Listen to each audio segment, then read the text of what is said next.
بسم الله الرحمن الرحیم. به سلسله ترمیمات طیاره‌های قوای هوایی، این بار با تلاش شبانه‌روزی انجینران و تکنیککاران قماندانی عمومی قوای هوایی وزارت دفاع ملی، 2 بال طیاره ترانسپورتی نظامی نوع NC-2 و 1 بال طیاره ترانسپورتی نظامی N-26 ترمیم گردیده و آماده فعالیت می باشد. البته لازم به یادآوری هست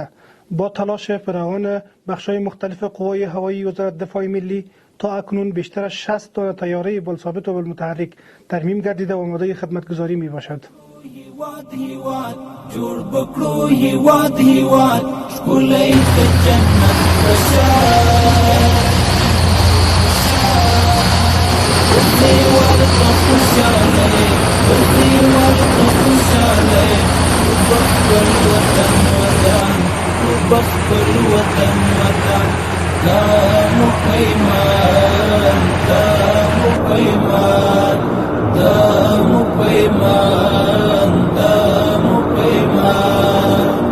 جوړ بکړو هیواد هیواد جوړ بکړو هیواد هیواد ښکلی د جنت بشار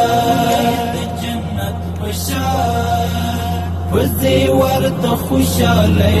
وزي ورته خوشاله